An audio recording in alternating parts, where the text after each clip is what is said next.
السلام علیکم عزیز طلبہ، کیسے ہیں آپ؟ امید کرتا ہوں کہ آپ خیر و عافیت کے ساتھ ہوں گے۔ لیکچر نمبر آج 31 میں ایسے پڑھیں گے محنت کی عظمت یا برکتیں۔ آپ جلدی سے نوٹس اوپن کر لیں۔ پیج ہے 116، ایسے ہے، مضمون ہے محنت کی عظمت یا برکتیں۔ شاعر کیا کہتے ہیں؟ کہتے ہیں نامی کوئی بغیر مشقت نہیں ہوا، نامی کوئی بغیر مشقت نہیں ہوا، صوبہ جب عقیق کٹا تب نگین۔ کوئی بھی شخص جس کا نام، جس کا مقام، جس کی عظمت، جس کا مرتبہ پیدا ہو گیا ہے، وہ بغیر کسی محنت کے نہیں۔ اس کے لیے سے جدوجہد، محنت، کوشش، تقدر کرنی پڑی ہے کہ پتھر ہی کو دیکھ لیں، یہ کئی بار کٹتا ہے تب جا کے یہ موتی کے جوہر بنتا ہے۔ ہر کامیابی و کامرانی کی ضمانت محنت اور مشقت ہے۔ یہ ایسی صلاحیت ہے جس کا ثمر پھل ہمیشہ شیریں ہوتا ہے، یعنی کہ انسان جو محنت کرتا ہے، اگر وہ محنت صحیح اور جائز کام میں ہے تو اس کا پھل آپ کو شیریں ہی ملے گا۔ اگر وہ ناجائز اور برے یا غلط کام پر ہے تو ظاہر ہے برے کام کا انجام برا ہوتا ہے۔ روز ازل سے لے کر آج تک انسان نے جو ترقی کی منزلیں طے کی ہیں ان میں محنت کو سب سے زیادہ دخل ہے۔ حضرت محمد صلی اللہ علیہ وسلم کا فرمانے عالی شان ہے کہ محنت کرنے والا اللہ کا دوست ہے، یعنی کہ محنت کرنے والے کو اس قدر یہ مقام ملا ہے کہ وہ اللہ تعالیٰ کے دوست ہونے تک کے مرتبے تک پہنچ جاتا ہے۔ آپ صلی اللہ علیہ وسلم کے سارے دن کی محنت سے عبارت ہے، تحریک ہے۔ آپ صلی اللہ علیہ وسلم نے دین اسلام اشاعت کے لیے، تبلیغ کے لیے جس قدر عظیم محنت کی، اس کی مثال دنیا میں نہیں ملتی۔ زندگی جہد مسلسل کا دوسرا نام ہے، جہد کوشش۔ تاریخ میں آج تک کوئی ایسی مثال پیش نہیں کی کہ کسی نے بغیر محنت اور مشقت کے نام پیدا کیا۔ ہاں، وہ ایک علیحدہ چیز ہے کہ بہت سارے بچے کمرہ امتحان میں ایگزامینیشن ہال میں چیٹنگ کر کے نمبر لے جاتے ہیں، لیکن وہ نمبر جسٹ پاسنگ مارک کے ہوتے ہیں۔ پوزیشن یا بہت زیادہ اعلیٰ نمبر جو ہے وہ ہمیشہ محنت سے ہی آتے ہیں، نہ کہ چیٹنگ یا ادھر ادھر سے ہیلپ لینے سے۔ دراصل دنیا ایک عمل کا ہے، محنت کا آسان ترجمہ عمل ہے۔ کسی فرد یا قوم کو محنت نے بغیر عزت ملی ہے نہ مرتبہ۔ جو لوگ محنت کے عادی ہوتے ہیں، دنیا ان کی تقریب عزت کرتی ہے، تو اللہ تعالیٰ سے ہماری کیا خوب فرماتے ہیں کہ مشقت کے ذلت جنہوں نے اٹھائی، جہاں میں ملی ان کو آخر بڑھائی۔ نہال اس گلستان میں جتنے بھرے ہیں، ہمیشہ وہ نیچے سے اوپر چڑھے ہیں۔ کہ جن لوگوں نے بھی محنت کی ذلت کو برداشت کیا، آخر ان لوگوں کو بڑائی ملی، مقام ملا، مرتبہ ملا۔ آپ سمپل سادہ دیکھ لیں، اسٹوڈنٹس کو دیکھ لیں، جو جس کا زیادہ محنت کرتا ہے، وہ ساری رات جاگ کر محنت کرتا ہے، اپنی اسٹڈی، اپنے سبجیکٹ کو یا اپنے سلیبس کو کمپلیٹ کر لیتا ہے، تو وہ نمبر اسی قدر وہ زیادہ لے لیتا ہے۔ اگر پودوں کی بات کی جائے تو جتنے بھی پودے یہ بڑے ہوئے ہیں، درخت بنے ہیں، وہ نیچے ہی والے اسٹیپ سے ہی اوپر چلے ہیں۔ ڈائریکٹ اوپر کوئی نہیں جاتا، محنت کرنے سے اسٹیپ بائی اسٹیپ انسان اوپر جاتا ہے، ترقی کی منزلیں طے کرتا ہے۔ اگر وہ شارٹ کٹ رستہ اپناتا ہے تو وہ چوری یا دو نمبری کا، کرپشن کا طریقہ ہے، اس سے انسان کو تنزلی ہوتی ہے۔ جب ایک شخص بڑے عہدے تک پہنچتا ہے، اسٹیپ بائی اسٹیپ پہنچتا ہے، تو پھر اس کو اس نچلے والے عہدے کی اہمیت کا پتہ ہوتا ہے کہ نچلے والے عہدے کی اہمیت کا کیا ہے۔ اگر وہ ڈائریکٹ اوپر پہنچ جائے گا تو اس کو تو پتہ نہیں ہے کہ دھوپ کی شدت کیا ہے یا گرمی کی شدت کیا ہے۔ جب وہ گرمی سے ہی اوپر آئے گا تو پھر اسے معلوم ہوگا کہ اس اسٹیپ پر کس قدر زیادہ دقت برداشت کرنی پڑتی ہے۔ جی آگے دیکھیے گا، عمل کے اس میدان میں جو شخص زیادہ محنت کرتا ہے وہ بلند مرتبہ پاتا ہے، وہ بڑا آدمی بن جاتا ہے۔ مگر جو شخص سستی کرتا ہے اور لاپرواہی کا مظاہرہ کرتا ہے، ذلت اس کا مقدر ٹھہرتی ہے۔ مسلسل چلنے والی منزل کا کامرانی کو پاتے ہیں اور محض سوچنے والے زمانے کے ہاتھوں پچھلے جاتے ہیں اور ہر ناکام قرار پاتے ہیں۔ علامہ اقبال کیا خود فرماتے ہیں کہ چلنے والے نکل گئے ہیں، جو ٹھہرے ذرا کچل گئے ہیں۔ تاریخ اسلام سے بھی ظاہر ہوتا ہے کہ انبیاء کرام علیہ السلام اپنے کام خود کرتے تھے، انہوں نے خود بھی محنت کی اور اپنے آنے والوں کے لیے زرعی مثالیں چھوڑی۔ حضرت آدم علیہ السلام کو دیکھ لیں، وہ کھیتی باڑی کرتے تھے، حضرت ادریس علیہ السلام کپڑے سیتے تھے، حضرت نوح علیہ السلام لکڑی کا کام کرتے تھے، حضرت ہود علیہ السلام تجارت کرتے تھے، حضرت ابراہیم علیہ السلام بھی کھیتی باڑی کرتے تھے، حضرت یعقوب علیہ السلام، حضرت شعیب علیہ السلام، حضرت موسیٰ علیہ السلام کاشتکاری کرتے تھے، حضرت داؤد علیہ السلام ذرا یعنی کہ وہ جنگ کے میدان میں استعمال ہونے والا لباس بناتے تھے۔ ہمارے اسلاف نے بھی ہمارے اپنی زندگیوں کے ذریعے ہمارے لیے محنت کی مثالیں چھوڑی ہیں، اور محنت کا سلسلہ ہی انہیں یہ ملا کہ وہ آج بھی ہم ہی میں جانے جاتے ہیں۔ دبدبہ رکھنے کے باوجود اپنے فرائض منصبی کی ادائیگی میں دوسروں کی مدد قبول نہ کرتے تھے۔ کسی محتاج کا حال معلوم ہوتا تو اناج کی بوری اپنی کمر پر ہی اٹھا کر پہنچاتے تھے۔ باہر سے کوئی قافلہ مدینے میں ٹھہر جاتا تو خود اس کی حفاظت کے لیے پہرا دیتے تھے۔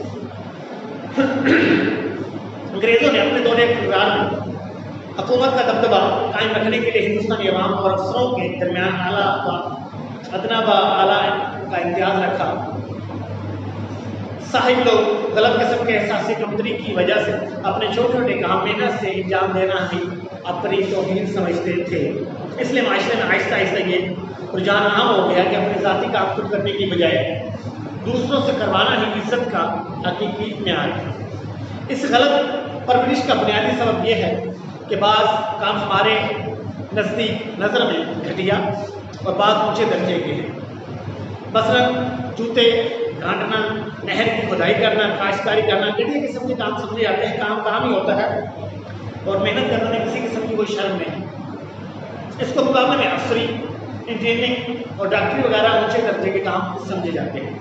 لیکن حقیقت تو یہ ہے کہ اگر جوتے گھانٹنے والا اور فیکٹری میں کام کرنے والا، کسان، سڑک ٹوٹنے والا اپنا کام چھوڑ دے تو یہ سارا کا سارا معاشرہ جو ہے یہ الٹ پلٹ ہو کر رہ جائے گا۔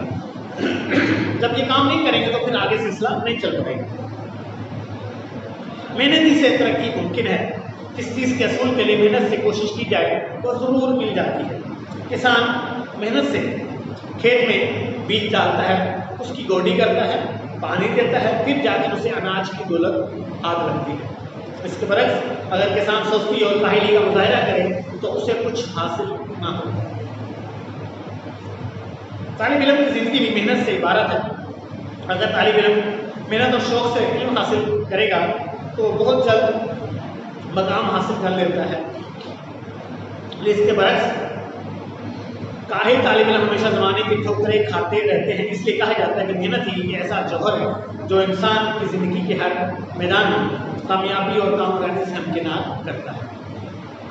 تو اگر انسان کے ہاتھوں میں محنت کی لکیر خود بخود بنتی چلی جاتی ہے قسمت کی لکیر، پھر محنت میں ہے کوئی جوہر نہیں کھلتا، روشن شرر پیشہ سحر خانہ فرحات۔ اقبال کیا تھے؟ اسلام کے ہزاروں افراد ہوں گے مگر اقبال کی محنت نے اسے زمین سے اٹھایا اور آسمان کی بلندیوں کا شاہکار بنا دیا۔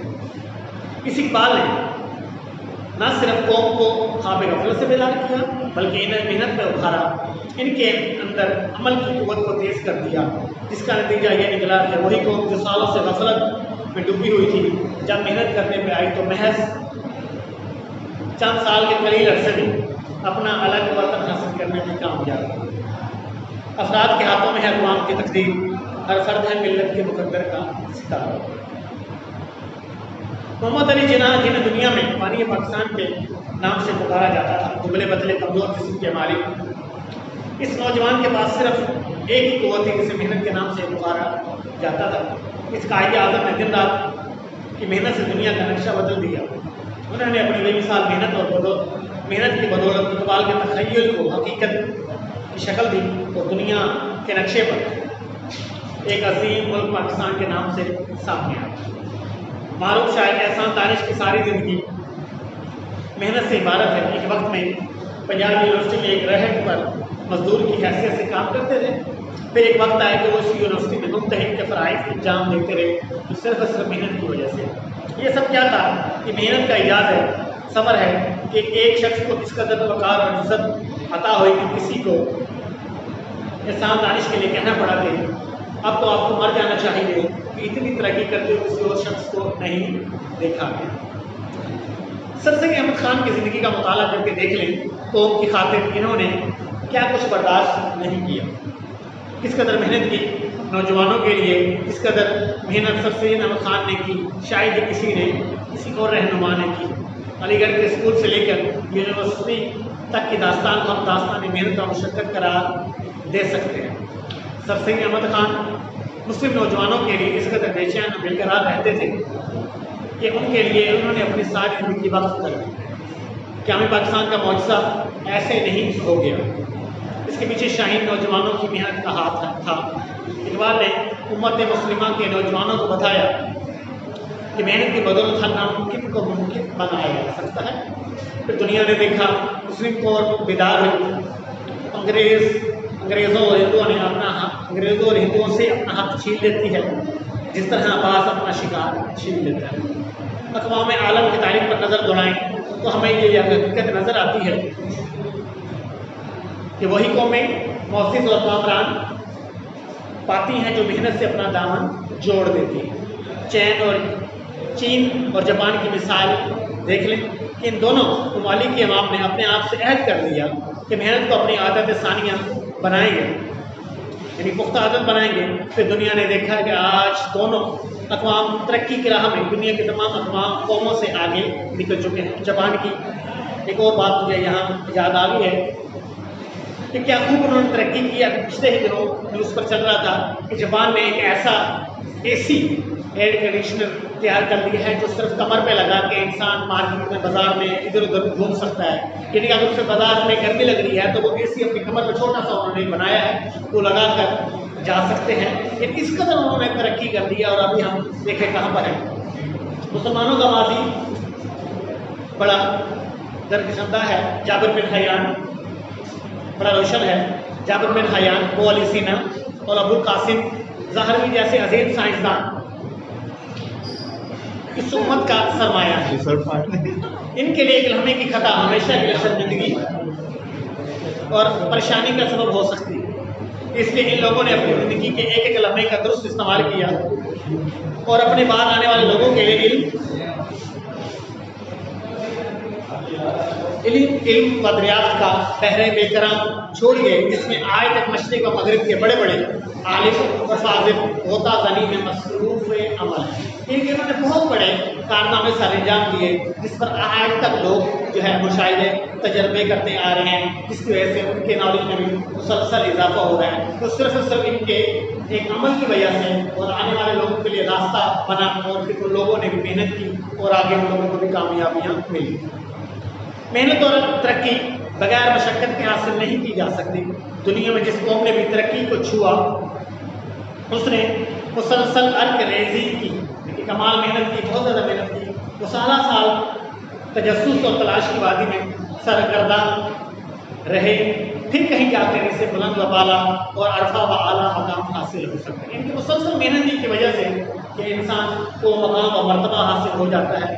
اگر انسان تھوڑی دیر کے لیے محنت کرے، کچھ وقت کے لیے کرے، پھر رک جائے تو وہ اس قدر وہ مقام و مرتبہ نہیں پا سکتا جس قدر وہ دوسرا مسلسل محنت کر کے وہ مقام و مرتبہ حاصل کر سکتا ہے۔ قرآن مجید میں اللہ تعالیٰ نے واضح طور پر فرمایا انسان کے لیے وہی کچھ ہے جس کے لیے وہ کوشش کرتا ہے، جتنی وہ کوشش کرے گا اتنا ہی اس کو مقام ملے گا۔ محنت کے بدولت ڈاکٹر عبدالقدیر خان پاکستان کی قسمت بدلنے میں کامیاب ہوئے۔ ڈاکٹر عبدالقدیر کی ساری زندگی محنت پر عبارت ہے۔ آپ نے پاکستان کی خاطر دن رات محنت کر کے پاکستان کو دنیا کا 7واں اور عالم اسلام کا پہلا ایٹمی ملک بنا ڈالا۔ آج پاکستان عالم اسلام کے لیے ایک قابل فخر ملک بن چکا ہے۔ اس بات کو سارے عالم میں پاکستان کو ڈاکٹر عبدالقدیر کا کارنامہ کہا جاتا ہے، لیکن اہل پاکستان نے ڈاکٹر صاحب کو اس محنت کا کیا ثمر دیا یہ ایک الگ موضوع ہے۔ اس کے برعکس ڈاکٹر صاحب پاکستانی عوام کے دلوں میں آج بھی ہیرو کی حیثیت سے زندہ ہے۔ عمل سے زندگی بنتی ہے جنت بھی جہنم بھی، یہ خاکی اپنی فطرت میں نہ نوری ہے نہ ناری ہے۔ انسان عمل کرتا ہے تو اس کی یہ زندگی جنت بنتی ہے، اور اگر وہ برے کاموں پر عمل کرتا ہے یا محنت کرتا ہے تو اسی کی یہ زندگی جہنم بنتی ہے۔ کھیلوں کی دنیا میں عمران خان کا نام کسی تعارف کا محتاج نہیں۔ عمران خان نے کرکٹ کے میدان میں اپنے بے مثال محنت کی بدولت اپنی صلاحیتوں کا لوہا منوایا۔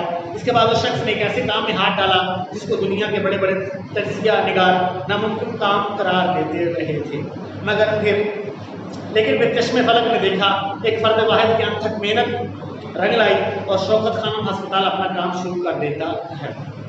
محنت ہی وہ گوہر ہے جس کے ہاتھ لگ جائے اس کا مقدر بدل جاتا ہے۔ محنت کی بدولت زوال یافتہ اقوام نے دوبارہ ترقی کی منازل طے کرنا شروع کر دی۔ محنت کی بدولت طالب علم اپنی منزل مقصود کو پا لیتا ہے، استاد محنت کر کے اپنے مقاصد کی تکمیل کرتا ہے، کسان محنت کی بدولت اپنے گوہر مقصود پا لیتا ہے۔ گویا محنت ہی وہ واحد ذریعہ ہے جس کی بدولت افراد اقوام کو ترقی اور منزلت حاصل ہوتی ہے۔ جو افراد یا اقوام محنت کا دامن تھام لیتے ہیں کبھی نہ کام کا نامراد نہیں ٹھہرتے۔ میدان زندگی میں نہیں بیٹھنے سے کام گر پاؤں ٹوٹ جائیں یہاں سر کے بل چلو۔ تو یہ تھا ہمارا مضمون جو ہے محنت کی برکتیں عظمتیں۔ میں آپ کو ڈائری لکھ دیتا ہوں، یہ پیج جو آپ نے 116 ہے، 117 کا پہلا پیرا جہاں یہ کہتا ہے خود اس کی حفاظت کے لیے پہرا دیتے ہیں، یہاں تک آپ نے ڈائری بھی کرنی ہے اور آپ بھی جو ہے یہ آپ نے چیک کروانی ہے۔